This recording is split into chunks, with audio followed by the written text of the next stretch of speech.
Hello and welcome. You're listening to our podcast, Ayahuasca Assisted Therapy. Learn all you need to know about the safe, ethical, and responsible use of ayahuasca for healing and awakening. Meet the wisdom keepers, space holders, and guardians of this powerful plant ally. Hear directly from the people about their ayahuasca healing experience. To embark on your healing journey or to start a new career in psychedelic assisted therapy, go to my website, avatarhealingarts.com, and get in touch with me. Thank you for liking, subscribing, and sharing this video. Please leave a comment and enjoy this episode. So hello and welcome back to our podcast about ayahuasca-assisted therapy. And today I'm super excited to be here with one of my sisters, Eve Taylor. And we had the chance just to connect very briefly on another call, through the internet. And she has some kind of very exciting niche and lots of insights as well, I'm sure. So we are here to kind of a little bit dig into her life and her journey and her offerings, with this beautiful medicine. So welcome to the podcast. Thank you, my queen. I am so honored to be here in your presence, and thank you for opening up this space. And I'm looking forward to building our relationship through this call and allowing an audience to enter into us doing that. Wonderful. So I always start with asking people, how did you come across with the medicine? What's your personal story, your journey? What brought you here? And then what happened to you that made you kind of stick with it, since then? Well, I think that I was working with these molecules far before I had any awareness that I would be working with these molecules. I've been a psychedelic girl my whole life. Mushrooms were my drug of choice, or LSD. So that was the realm that I was playing in. And although it was spent more recreationally, even when I wasn't going in with intention, I was getting some pretty profound insights. And I think that these molecules have had a lot to do with how I've developed and created my identity. And I come from a background of mental health professionals. I was raised by my grandparents, who are absolutely incredible people, and I'm honored to have been raised by them. And I did the pendulum swing, like I wasn't interested in following the family lineage and getting into therapy, but then eventually I got called back through DMT. And a brother of mine introduced this molecule to me because he was just consistently called to do so, and I met it. And then it was unlike anything I'd ever experienced. And that was the beginning of about a year and a half of very intensive self-study with DMT. To specify for the audience, I'm talking about N-N-DMT, which is plant source DMT. And some days I was smoking it upwards of 100 times a day. I would go in and then go back in, and then go in and then go back in, and I'd learn everything and then forget most of what I learned. And it was just this iteration of kind of taking this abstract energetic awareness and funneling it down into language. And about a year into that, the molecule I released conscious awareness to myself that, hey, you're going to be working with it. So now let's start building a practice. And once I committed to that, the universe really just rewarded me and provided. And ever since that decision was made, it's been my full-time work, and that's my practice. And that's what I do. I introduce people to the wonderful world of DMT. Wow, this is just so mind-blowing. So just clarifying it with people. So the DMT that you specifically work with, what plant does it comes from? So I source from the Mimosa hostilis, and this tree is an absolutely incredible tree in and of itself. It has a rapid regrowth cycle. It maintains its foliage almost year round, so it provides shelter to the animals and the ecosystem. In the gardening community, they refer to it as a trash tree, like you plant one and then your neighbors have one. And so the highest concentration of DMT is in the root bark. So that's what we source from. We do it in a sustainable way. So we don't dig up the tree. We just take from the bank, like it's planted on a bank, and what the tree gives us, we receive in gratitude and allow it to continue to grow and flourish. And this tree actually could do quite a lot for the repopulation of the Amazon rainforest. So I don't think that that's coincidental as we're entering into this psychedelic renaissance or revolution, whatever word floats your boat. Yeah, totally. So you take the root, and what is the preparation? What do you do with the root? Okay, so that is not something that I'm going to go into in depth in this part of this. But there's quite a few YouTube videos about it. But basically, the root turns into, you take the bark, and the bark turns into a powder, and there's a little magical wave of a wand that then brings it into the next level of itself by separating the molecule from the bark that holds it. And then now we're at the DMT. And then it's a powder. Mm-hmm. Then you sniff the powder, or you light it, or what's happening? Okay. So then DMT takes a crystal form. It also can be utilized in a vape, and that is my preferred method. I like the vape. It's easy, it's clean, it's consistent. That being said, it can be smoked as a powder as well.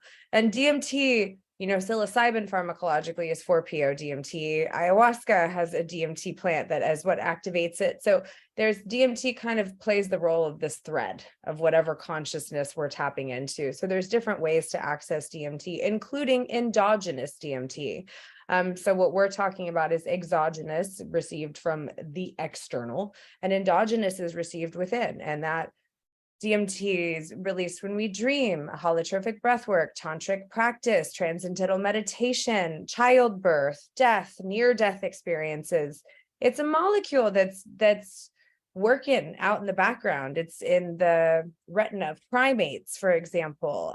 So it's more than just in the pineal gland. So I think as we're destigmatizing psychedelics and those that were scheduled in the war on drugs, and research and science and spiritual communities are starting to come into alignment. I think there's a wealth of information that we're just tapping into as we collectively evolve our relationship with these molecules.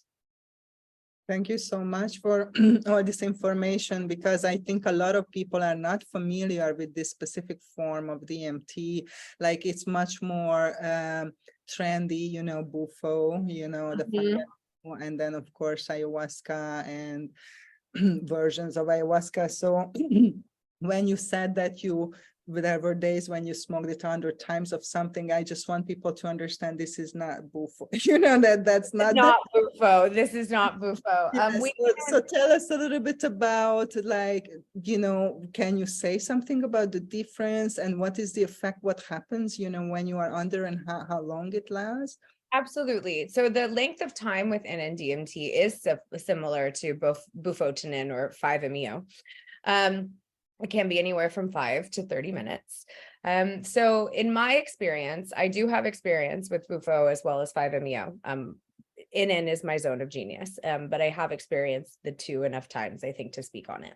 So from my experience with 5-MeO is that the goal of it is to bring you to baseline polarity. It's kind of like this instant awareness of the second dimension. I am everything or I am nothing. And occasionally Bufo will take you somewhere in between. So when Bufo, again, from my experience, and I have quite a few clients that have experienced it as well, when Bufo is kind of ready to show you what it's got, you get into this ultraviolet light where you've transcended emotion, you've transcended shape, you've transcended sound, you've transcended having an opinion about it. And then you're kind of just everything. And it's a little boring in there. First, it's absolutely magical. It's love. It's that. But really at its peak, there's no emotion around it, because an emotion is an observation, which creates the separation of the self, right? An emotion is me experiencing myself as something else. And then you kind of do back down to here. And I think 5-MeO is really brilliant as a touch point for somebody to feel that interconnectedness. It can be very transcendental, but what I think is what I think that there leaves to be desired in 5-MeO is there's not that much tangible, digestible information. It's a point of awareness. And this is why I think N-N-DMT is more workable, because what N-N-DMT does is it bridges the gap between here and there.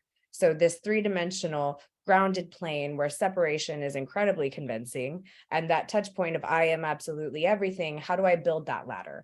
And I think N-N-DMT, with the geometry and the texture and the imagery and the language and the telepathic conversations, really helps bridge that gap.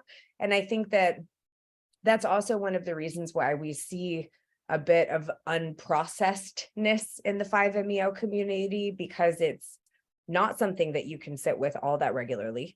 And the information of that space isn't as easily digestible as it is. Like you've experienced ayahuasca. When you're having a solid ayahuasca trip, that's an elongated N-N-DMT state for sure. Okay, thank you so much. This is very, good the way that you explained.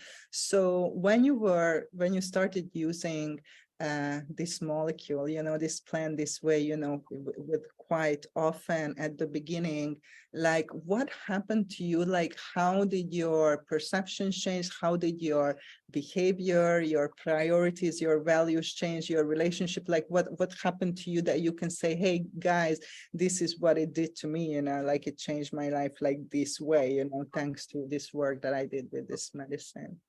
That's an excellent question. Let's think back on that. In linear time, it's been a minute. Well, first DMT, so I was raised with a Christian and conservative background, and I believed in intelligent design. I absolutely believed that there was organization to this realm I was experiencing, but I wasn't really preoccupied with dissecting it. I felt there was something larger, and I was okay with that. I'm leaving it that way. So I wasn't really all that spiritual. And then first DMT brought me closer to God than anything ever had. That was the first time where I felt like I was in dialogue with God. God was real, and that was the thing. And then bit by bit, it started deconstructing this idea of divinity separate and bringing me into a cell of that divinity. And then through the lens of spirituality. So then first I became more spiritual, and then actually I started becoming quite mechanical. In terms of this is vibration. This is how we experience things. These are how things form. And it brought me ultimately into a state of neutrality where it was consistently holding me accountable in terms of any judgment I placed on someone was me experiencing myself, and then deconstructing that and ultimately reaching a place where I live in a state of radical responsibility. So I now have a pattern, because from my perception, the brain is pattern recognition software. So what it did with me being consistently in relationship with it was bring conscious awareness to my patterns that no longer served me, any residual victim mentality, any aspect of my personality that was a princess trapped in a tower of her own creation, any villainization of my parents, any kind of codependency, any resentment because I was doing things for others that I didn't really want to do. And it gave me back responsibility for all those behaviors. And as a very, very kind teacher, this is the feedback loop. This is what the result of this behavior looks like. How do you feel about that? Are you enjoying yourself? No, then change the behavior and you'll change the result. So consistently showing me the reality that I was creating as such a non-judgmental patient teacher all kept bringing me back into this state of awareness to now I'm at a point where I can pretty successfully, there leaves some to be desired, but I can pretty successfully regurgitate the information that I learned in that space because I was taught it and went back in and out so consistently. If that answers your question. Wow, totally. That sounds like a total dissolution of identity and then emerging like the more authentic self, obviously. So I don't have experience with this plant, but with the ayahuasca, often the guidance and the support that you got is often very symbolic and metaphorical, and you need to kind of decode it. And often you need outside support and help, to kind of integrate and make sense out of your experience. But how you explain your experience, it seems to me that you receive very, very clear guidance. So is that the case, or did you have somebody like a physical being guiding you as well with this plant, or how did that happen? I didn't. My relationship with DMT was DMT. It's my master teacher, and it still to this day is my most important relationship. So I learned directly from the molecule. Disclaimer, as I was deconstructing and reconstructing myself, I got weird for a few moments. There was that level of disconnection from reality. There was the misinterpretation of information, right? Jumping to conclusions, immediacy, that there was my friend saying, hey girl, you gonna be okay? Like, what's going on over there? So, which was part of my journey to bring me to a state in which I am very much equipped to do what I do. And I am very comfortable with this molecule. And that being said, although you could refer to me as a master of this molecule, I know that it's barely even introduced itself to me. So as much as I know and is in consistent communication as I am, I don't know shit about it.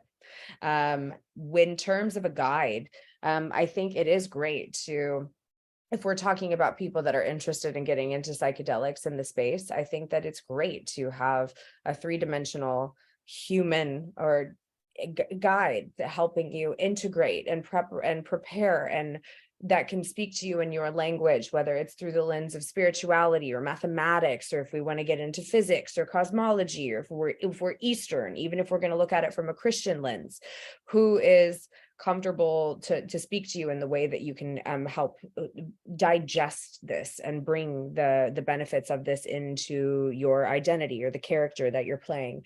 And I think that also, where am I going with this? I think that it's also important to, when you're seeking out a guide, check in with how their process is, and if there's anything that triggers them. Why, what is that, and what do they have an opportunity to work through as well? Very true. Thank you. So what's your perspective on how often we should take medicine, how much medicine serves us? Can it be too much? What you did, is there any contraindications, like with other DMTs? There are some contraindications that you would say certain people should avoid it?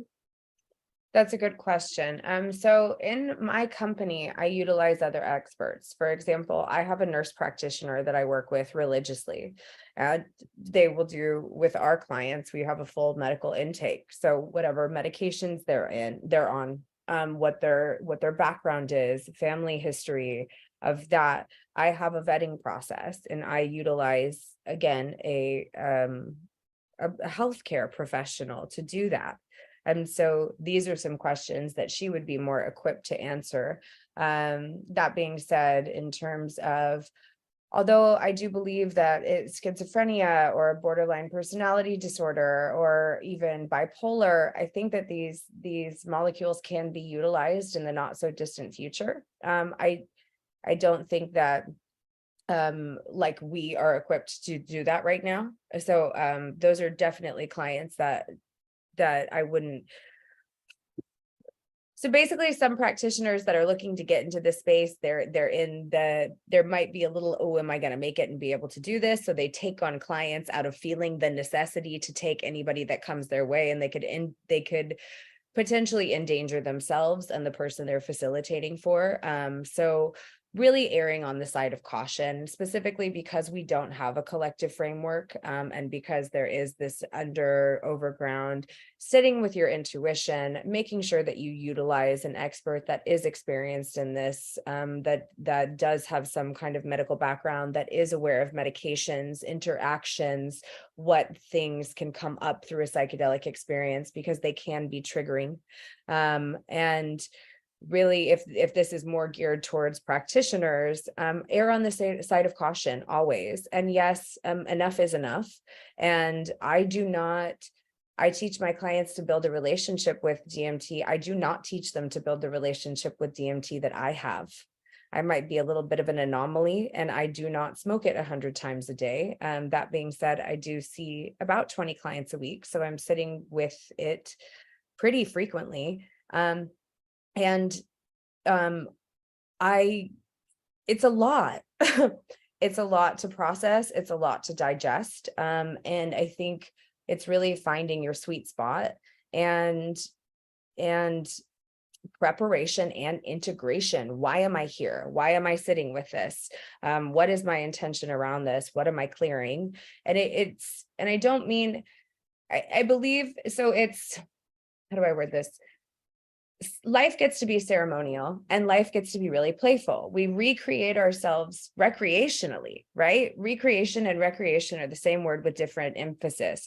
So at least in my personal experience, I like to balance with taking things seriously, but not too seriously.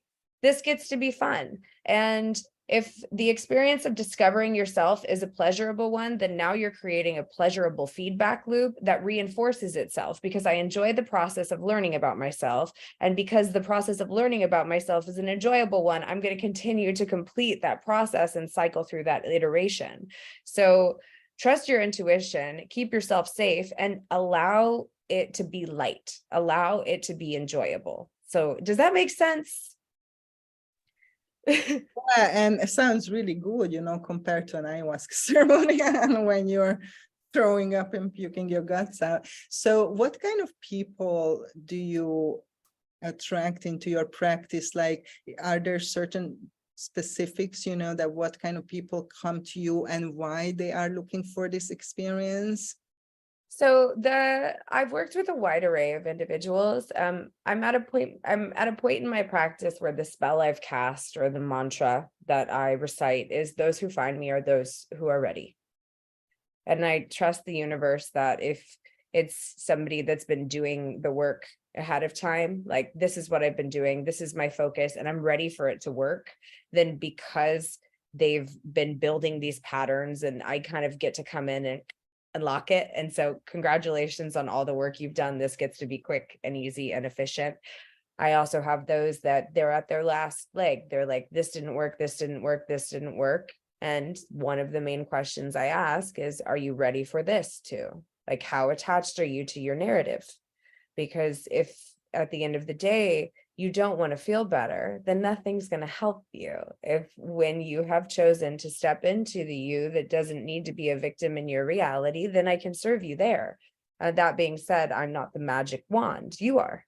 And then also I have really, really intelligent, high-performing individuals that are pretty processed and are experimenting with it as more of a technology, and whatever their field or zone of genius is, through or the artistic, mathematical, scientific lens. So the thing about my clients, I think, that is the most exciting, is how symbiotic my relationship is with them, and how much I enjoy what I do and I enjoy their company.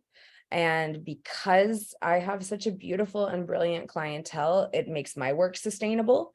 And I think that that's also another thing, that as practitioners, it gets to be okay. We don't need to be wounded healers, healing the wounded, walking around empathically carrying everybody's emotional baggage. It's not sustainable for this kind of work, and for us, in my perception. Well, thank you for saying that. And that's something I think that we can have a separate podcast to dedicate. For practitioners, we all need to hear this for sure. And, this perspective is very much welcome. So, okay. So when people come to you, like, how does that look like? You offer a kind of program? Like, if so, what is included, or is it very individual depending on the person and what they need? And how long you kind of, are with, like, escort a person, like in their process? Do you have some kind of limit for that? Oh, this is totally about my business. What a fun podcast. So I have my practice is referral based, and I work with my clients in a minimum of a 7-week container. And this is a read between the lines situation. The first few sessions, that's medical intake and educational. So before we convene, but this gray area, it's like walking on eggshells, right? Okay, so first we educate, we make sure that we're a proper candidate, then we educate, and then we get to meet it, and then we sit together, and then we meet it once a week for an hour consistently. And I give my clients rituals and homework to dialogue with it outside of our time together, and we integrate and we process that. And then I set them free on their own. Those that are more interested in going deeper, I have quite a few long-term clients, and I also do loosely train practitioners in the space. I do have quite a few clients that are mental health professionals and plant practitioners, and we help them be better at what they do. Wow, that is wonderful. So okay, let's get into more practical, everyday examples. So what is that you can share, that you've seen transformation with people? For example, this person came like this or with this problem, and then we did this, and then this happened, and now they are great. Some inspiring stories that shows people what is possible. Why do you think that this technology, this particular medicine is cutting edge, or it might be a shortcut to compare to other tools or technologies? And how can people, benefit from it, on a very practical way? So I'm pretty lock and key with client confidentiality.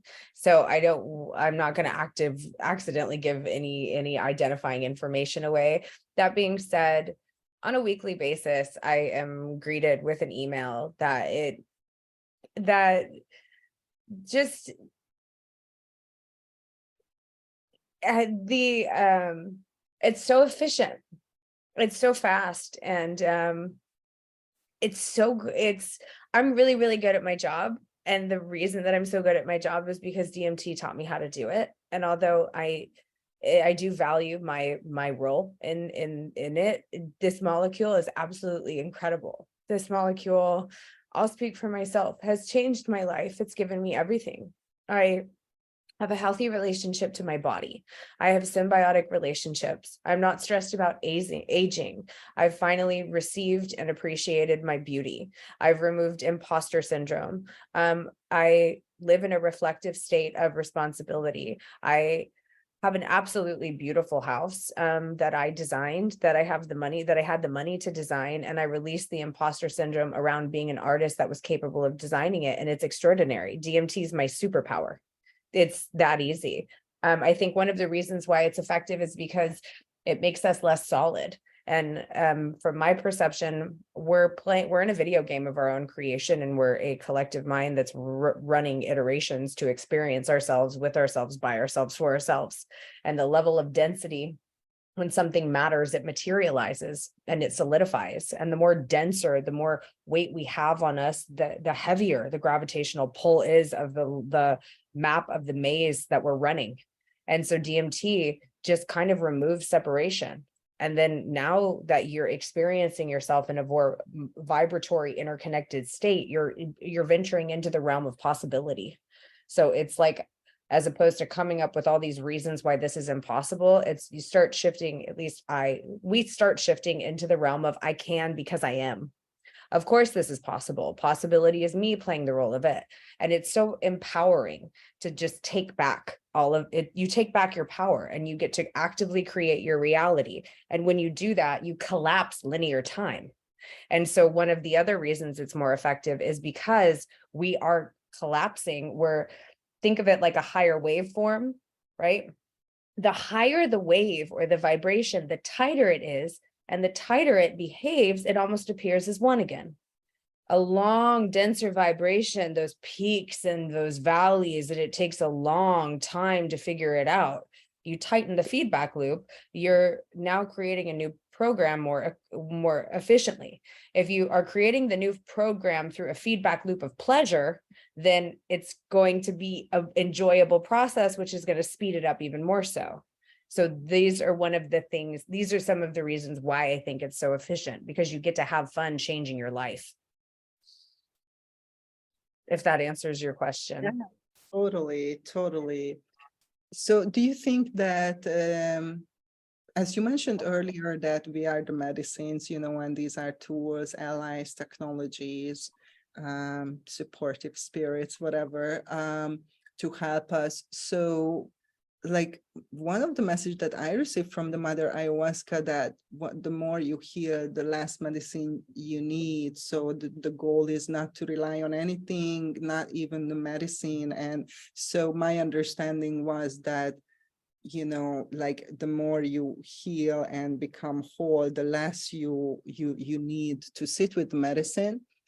And also with the ayahuasca specifically, I've seen many times, and this is something I went through at the very beginning, just drinking a lot of medicine without integration, without processing, what that brings up, brings people to like a breakdown, like like is this similar with the medicine that you work with? Like, do you feel that this is true, that this is like you are more in touch with the medicine even if you are not consuming? Do you have to consume when you serve the medicine? Is that necessary in this scenario, or how does that work? No, and I work with my clients remotely, but and these yes, and it's a tool, right? What we get to do is we get to take a look at our relationship with anything, whatever vibration it presents. This is a relationship. Mushrooms are a relationship. Alcohol is a relationship. My dog is a relationship. We're developing a relationship. My phone is a relationship. Okay. I take responsibility of how I relate. And if this relationship is serving me, then I continue, but I check in with it. And the intelligence of these molecules, they will not be abused. And one of the things that's so smart about them is, although dose is an important part of it, they transcend dose. I've taken far less ayahuasca and gone way farther than if I'm pushing it with cups. And she's like, not today, sweetie. You're going to stay right here because here's where the lesson lies. Mushrooms do it. DMT does it. And that's one of the first things I teach my clients is when to put it down, when it's not calling you, because you're going through cycles and they're rituals. And this is a lesson I'm learning. And this is the ritual in which I learned that lesson. And when that lesson is complete, now I get to integrate it.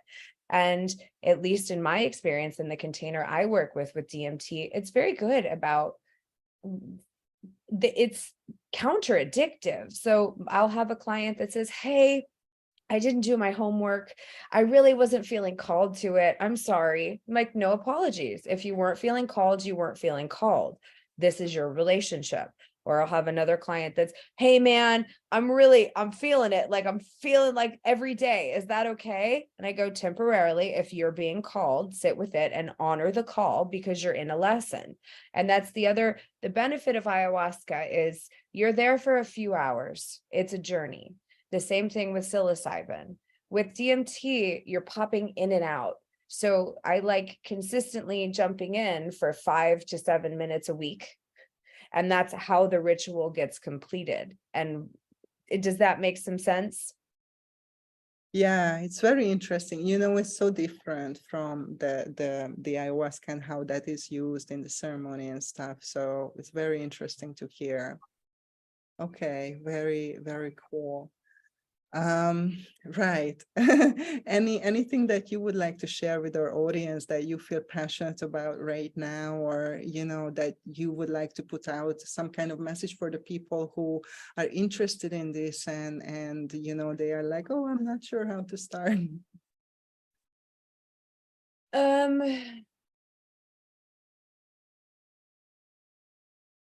I think so. If are we talking to somebody that's brand new to psychedelics? Yes. I think there is a big influx of people that are just coming in and has no knowledge, no previous experience. They are just getting on the hype of DMT, the spirit molecule. Right. Yeah, who you practice with is important. So absolutely do your due diligence and your research, because there is a hype or a craze happening right now. These molecules, these medicines, these teachers are so transformative in such a short period of time that somebody can experience self-awareness in that 6 hours more than they have in years. And because they are more processed than they've ever been, they get into this state of missionary where now I got to share it. And then they can only take you as far as they are themselves.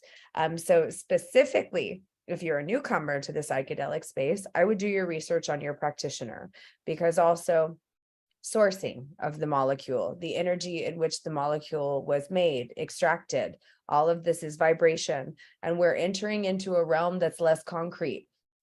When we journey, we're going into a vibrational space where you and I are more connected.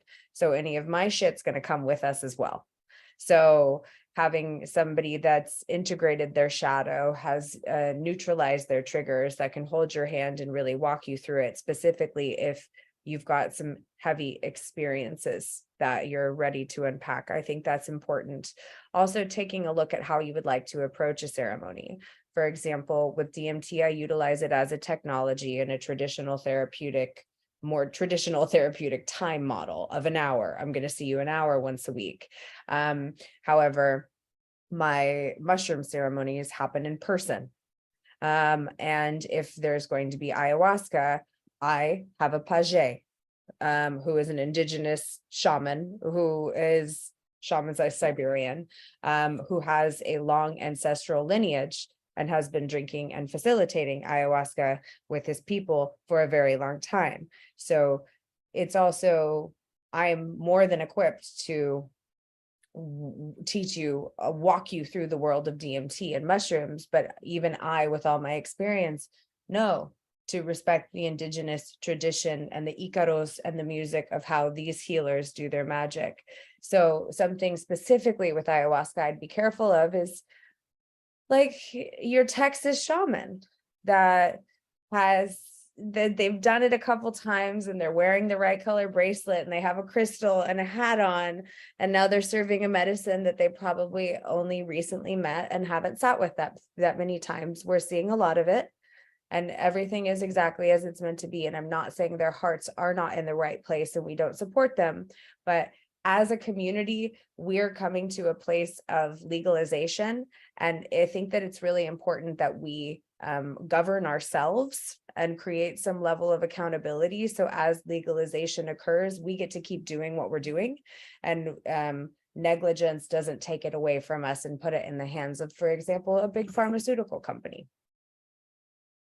Yes, there is a lot happening in the space, but safety is so important. And as you said, these molecules like DMT and sacred plants can actually magnify somebody's ego and narcissistic tendencies and put them in this like God complex, as you said. So I cannot tell you how many people after they go to ceremony, they tell me, oh, the medicine told me that I'm to open a healing center, and like 9 out of 10 people, like the medicine says, it's so funny. And I mean, sometimes it is true. I'm not saying Sure. but I always say, let's wait 6 months, and see if you still, feel called to do that, because we have so many inspiring ideas. And on the last funny note, also on a regular basis, I receive calls of spiritual emergency, like when people are, I just received a call from,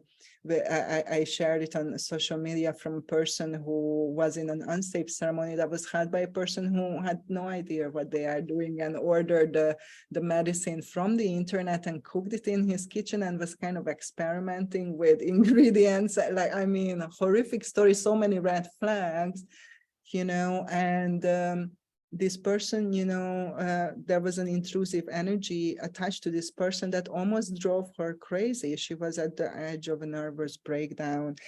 And thankfully, I could refer her to a shamanic practitioner to do an extraction. And she immediately, within 24 hours, she just, felt so much better. And she's in her integration process now. But I always say to people that it's our responsibility to educate ourselves and to know what to ask and to check out the people and to check their reputation and yeah, just know the red flags to keep ourselves safe, because the predators are out there, either intentionally, they are doing this, or people unconsciously harming Yeah. others.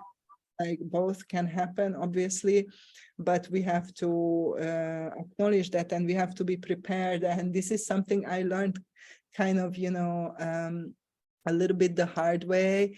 And that's why we are sharing so much information about it. And if a practitioner is ethical, they will provide you with all this information. As you mentioned, they will have an intake form, they will have other professionals, healthcare professionals, doctors working with them, they will have a team of people, so on and so forth. And they're not going to just take on anybody just for, just for this. Right.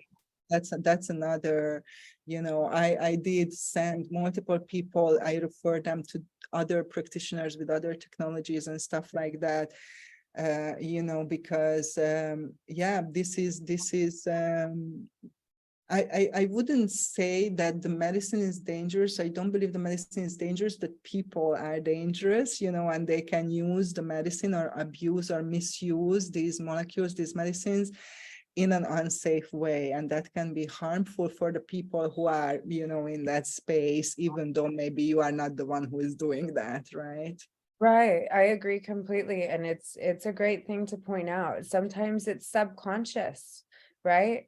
There are predators and there are those that have malicious intent. And unfortunately, I have gotten quite a few of cleanup, like, as you said, spiritual emergencies, specifically with 5-MeO, because it's a fractalized consciousness that somebody's not prepared for, and they don't know what they don't know what the fuck to do.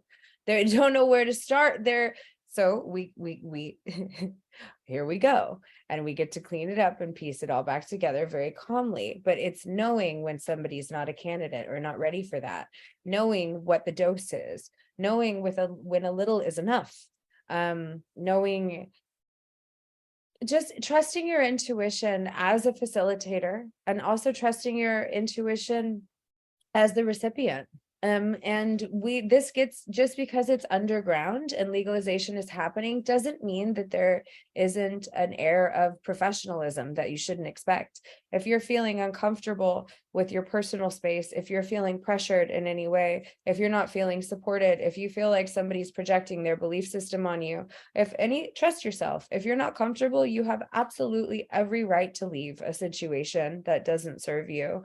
And that's boundaries. And if somebody's working in a psychedelic space, they will be respectful of your boundaries, because we know that boundaries are fabulous things that allow for successful and relationships to continue and grow in a safe container. Absolutely. I totally agree. I think, although that sometimes that can be a problem, that sometimes people are not connected with their intuitive guidance and they are in a place of trigger or projection or something. So my container is very different. It's a year-long integration. So it's a deep dive. Wow.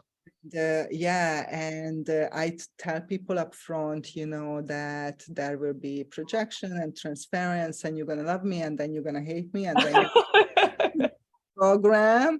And I say this up front because definitely these things come up in a, this very intimate container. And because I am the person, pushing the buttons all the time. Mm-hmm. So it happens, very often, and we laugh at the beginning, but then when it happens in the process, it makes us easy, because I can refer back and say, hey, it's not personal. You remember we talked about that, and, just checking in, like, who are you? Yeah, let's talk about that, and that can often happen as well when people are deeply triggered, or when they are releasing trauma and they are in a traumatic memory. Of course the projection can be very, very strong, to the environment and to whoever is there. So that just kind of an exemption from the rule, what you said, that yeah, if you feel that you are uncomfortable, you should leave the container. But there are sometimes moments in the container when you will be uncomfortable, because that's part of the journey, that's part of the healing. And there is a difference between intuitive guidance, you should leave, or your own resistance to the process saying, I don't want to do this, you know. Absolutely. I'm really, really glad that you clarified that. Yes. And I love that you do a year-long container. That's incredible. I'm excited to hear more about that. Yeah, I will trigger you.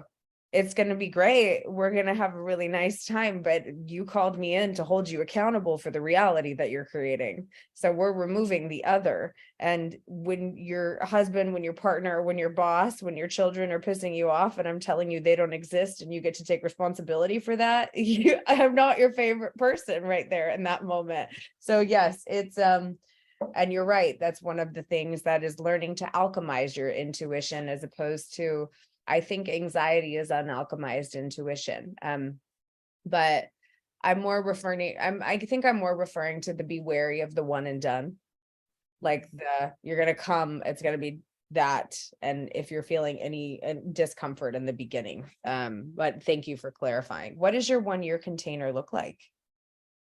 Well, I do like 2 to 3 months prep, but like many times I work with first timers, like, so I attract a lot of first timers. So either never took any psychedelics, or sometimes when they were young, you know, a little bit recreational, but nothing major. Okay. So I do the 2 to 3 months to set intentions, because what I observed that sometimes people don't know why they really come. Their intention is very surface, you know, and it's not really about the deeper problem or the deeper issue that is related. And I'm sure that it's the same, you know, with the medicine that you work with, that as soon as you say yes to the commitment and yes, I'm coming, you know, to the medicine, the medicine is working with you. So there is like a kind of process. And when they are people in the container, what we do is just we observe what is arising, you know, as we are doing the intention setting. And it's so magical, because almost like the medicine is showing you, hey, this is the issue you should focus on, this is the issue you should focus, you know. So we utilize that time and the medicine already helping and showing, you know, how to set a great intention and to ask for the source of your healing, you know, not just something surface. For example, there was a person who had treatment-resistant chronic depression, and her intention, you know, at the beginning was that she wanted to learn to live with the condition. You know, she wasn't even level to anticipate that maybe she can heal, you know, that she doesn't have to live with it, you know, and what she needs to ask for that or look for that, you know, that can happen. So oftentimes, you know, people, especially first timers, you know, they need that time to really set the good intentions and to really figure why they are here and what is the, you know, the good question to ask. And also there is like fear that comes up before, you know, and there is some processing of that preliminary fears that like that people who never been in this context, you know, these common fears that come up, that I'm gonna go crazy and I'm never gonna come back, you know, my wife won't love me anymore, and all this kind of thing. So that's the purpose of that. And then they do only one ayahuasca ceremony unless there is a specific reason for more.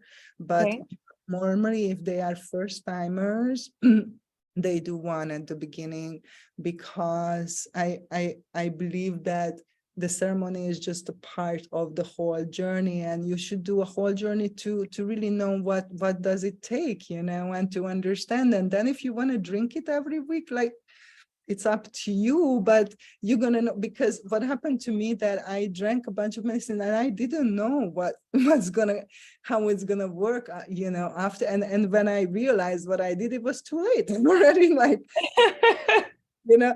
So I say to people, hey, start with one, because you have no idea what you are going into. And once you move through the whole journey, the whole process, then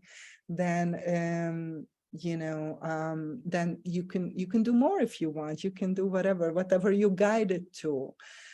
And another reason for the year-long integration is that a lot of people, you mentioned that category 2 is people who have something like chronic disease, or suffer from some chronic condition, that they tried like everything and did a lot of healing, did a lot of therapy, and they still suffer. So I have a lot of people with PTSD, CPTSD, childhood sexual trauma, a lot, autoimmune, chronic disease like the depression, anxiety, right? Different variations like that. And I think, when people are on that level, that I worked on this for like 20 years and I still suffer, that's really definitely some core issue. And my experience is that you cannot uproot it in 2 weeks, that you need to give it time, the medicine to take those layers, and you can proceed to the core and you can uproot. Because if it would come up all at once, I think it would re-traumatize people. It would be too much to process, So I observed that there is an intelligence in the medicine, and then and the ceremony catalyzes this death and rebirth process, that this cycle, this one round of the medicine will whatever that you go through, counting from the ceremony, and in that cycle you have an opportunity to set yourself free from that burden or that whatever, to become aware what that is and to set yourself free. But it does take time, and that was my experience with people and with my own process, that it took about a year, because the first 4 to 6 months, you are in the underworld, in the dark night of the soul, or your shit is coming up, release. You become aware like how fucked up you are in your head, and all that kind of stuff. And so it's not, and then you start, shifting it, working with it, changing it. It's very energetic first. It's not so much visible, change in the outside. And then 6 months you start stabilize and start moving into that rebirth energy, into that emergence of the more authentic self, and to to bring that into the everyday practical life, and to bring it into habits, into behavior, into application, right? So what this container does, it holds the hands of people for for quite a bit of time. It's more than a year-long container, but they learn processing, so it's a teaching process. And then if they keep working with medicines or whatever, they won't need to come to me anymore, because they have their tools, they have their understanding of the process, of the framework, they've been through it. So I think that's the other reason why it's a little bit longer, because I teach people these skills, and this understanding how to navigate, so then they can navigate. They are empowered to navigate on their own, and they won't need a guide. That's the whole purpose, right? Empowerment, as you said, personal empowerment, rely upon me, on my program, the medicine, whatever. But I feel that when people don't have this container, then they lose a lot of possibility of healing and growth, because they are afraid to go there. If it's some trauma or something that is painful, it's like, I don't know what to do, it's too overwhelming, rather not touch it. Or they stuck in there, okay, I'm facing it, but I don't know what to do with it. It's overwhelming, and they can be stuck, they can abandon the whole path, they can regress back into old habitual behavior, because, okay, this is not working for me, they are like just halfway through. So, I mean, I was the same at the beginning. I so didn't understand, that everybody focuses on the ceremony and the visions and everything, and I didn't understand that that's just the beginning of the process, and we have to view it in perspective, the whole journey. and have some patience in this world, which is instant, like you want everything instantly and heal instantly and change your life instantly and get rich instantly. And Right. I don't think it works that way. If you really want to change something deeply, like you need some time for that, even with these technologies that are, I believe they are a shortcut. They really Right. process. And I think, oh man, if I had a year, I have some clients that I've had a year with, and like, wow, it's incredible what we do because consistency is key. And also, when you spend a year reprogramming yourself, imagine the layers and the safety and the accountability that's in that, because you're speaking that language. And so you're teaching them a language that you've learned and helping hold their hand through it. And that is also very empowering as well, because if we do our jobs correctly, we become less important and you become more equipped to do it by yourself. And I honor that as well. And also, in terms of the immediacy, I love immediacy. That being said, the minute you get what you want, your dopamine goes down. So the purpose of life is the process. It's something I like to say that, when you're waiting for to get life, that's death. You're done. So allowing the journey to be the point, and allowing, because it's not sustainable to just go into medicine space. I've done it. It's not sustainable. And sometimes you don't really get all that much information because you stay in the same ritual on repeat. So I think that's it's a very good thing to point out. And I really do respect the length of your container and that consistency. And I honor that. And I really appreciate that you're spending that much time with people, my sister. That's wonderful. Thank you. Well, as you said, it's not for everybody, it's geared towards specific situations and people. And I think that you can have a great experience in a shorter container as well. So I think it's great that there's so many different offerings, in the space, because people can really, intuitively choose, their path, because everybody is different. And it's so beautiful to see how the medicines are coming through more and more practitioners, so to say, to be shared, how everybody has their individual signature, obviously, because you have your own personal filters. So what would you say, to just wrap it up for today, the molecule that you work with, how is that different and better compared to other technologies and tools that you come across? So obviously, that's not the ultimate, there are many valid paths, but I definitely think it is different, and maybe you can say that is better some way. What would you say? I think that I don't like to live in a comparative space, because for it to be better, that means something must be less than. I think that it's incredibly magical without needing to compete with the other.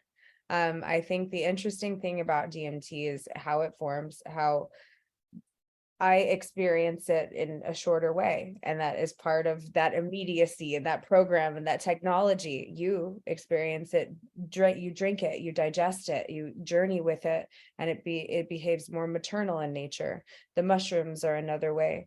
Breathing is one way. Really experiencing touch without expectation in a divine partnership is another way. The birthing process is another way. We have DMT in the retina, so maybe we're using it to project the hologram. So I think what's very exciting is, as we're starting to kind of weave together all of these different languages and these beliefs, and I think we're collectively getting to a place where we're ready to stop arguing with each other and be less reactive and start saying, hey, what do we have in common and what do we agree on? And I'm really looking forward to the next level of the collective and society and the direction that we're heading. And I'm grateful for all of these molecules, these plants, these medicines for coming forth. For us, I know, right? It makes me kind of cry. And our willingness to utilize them and share with them, because I think that the collective consciousness is ready for the next level, and they're getting us to a more pleasurable state of experiencing ourselves. It's that. for that. Do you, would you like to share, I don't know if you have some availability, or would you like to stay in incognito, or where can people find you if they want to find you? So if they would like to find me, they can email me. That's the best way to get a hold of me. And it is the THE Elevador with a D, ELEVADOR group, GROUP at gmail.com. And I do work with clients in the United States. I see most of my clients remotely. Yes, because we forgot to say that you live in Brazil, correct? Yes, and I live in Brazil. So I also do see clients. I do have clients come for intensive with me in Brazil. I'm set up for that. Awesome. Thank you so much for sharing with us about this like super magical and exciting topic today. And I hope that you will be back on the podcast. Thank you, sister. Thank you, my queen. And I will see you on your next group very soon. Thank you for listening, and leave a comment if you enjoyed this episode. Help us grow our community by sharing this episode with your friends, and subscribe to our channel to receive the latest on ayahuasca-assisted therapy. To embark on your healing journey or to start a new career in psychedelic-assisted therapy, go to my website, avatarhealingarts.com, and get in touch. And of course, stay tuned for the next episode.